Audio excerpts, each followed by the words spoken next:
course. So. And someone who knows what it's like to be through difficult investigations, make it out through, deal with the politics of it. Karl Rove, of course, former White House Deputy Chief of Staff, of course, a Fox News contributor. Karl, thanks for joining us by phone. What are your initial thoughts of what Sarah Sanders is calling a total exoneration for the president?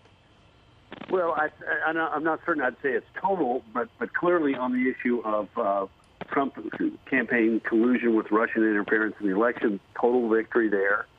Question of Trump campaign collusion in the computer hacking of the Clinton campaign and the DNC, clear exoneration there. In fact, I thought it was interesting. The Attorney General's letter says, despite the efforts of a number of Russian actors to pro-offer information, the obstruction of justice is more complex. I'm not a lawyer. I didn't even stay in a Holiday Inn Express last night, but I was interested in listening to the previous two individuals talk about it. I might have a slightly different opinion on it. I thought it is compelling in Barr's letter that he says, generally speaking, to obtain and sustain an obstruction conviction, the government would need to prove beyond a reasonable doubt that a person acting with corrupt intent engaged in obstructive conduct with a sufficient nexus to a pending or contemplated proceeding. And then Barr goes on to say there's no obstructive conduct that was tied to a pending or contemplated proceeding or done with criminal intent, which is why he and Rod Rosenstein reached their view that fine, here's stuff that you would say would raise concerns. Here's offsetting evidence. That's why they reached their determination that no action need be taken. And I think that's right. You have to have an underlying, an underlying action that is causing people to act with criminal intent in order to obstruct your progress in investigating that matter. Karl, it's Dana, and it's kind of interesting a little bit of just going back in history. Of course, I was at the White House with you. I served as the spokesperson specifically for you in the Valerie Plame matter. And I wonder if you could just walk us back to what it was like, that at that moment when you found out that there was nothing more to it, that it was over, and that relief. Or were you relieved, or were you also, were you angry about having to to go through all of it? Look, there were actually two moments.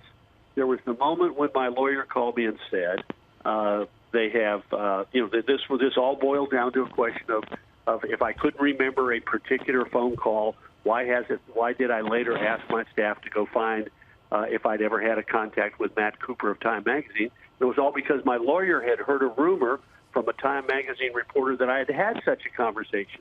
And therefore, I went and asked my staff to see if there was anything in the records that showed that I had such a conversation. So first, when he called me to say they have figured it all out, they've taken all of our statements, and they have now called me and told me they're not going to take any action, there was relief. But there was also, I had to then sit on that for the better part of a year because they said, in essence, you can't say anything about it because we're continuing to investigate the matter further with regard to other individuals, and so you're not allowed to say anything about it. So I was literally sitting on an airplane when I got the final word, and I was on my way to New Hampshire, and it was June, and my lawyer called me and said they're making the announcement that they declined to indict and that there's no action that's going to be taken against you. And it was total relief, but I had to sit there for the better part of a year and have reporters show up on my front lawn and accusations made and the stupidest thing flying all around at one point I was supposed to be indicted. I'd spent a day at the White House with my colleagues and, told the president that I was going to be indicted.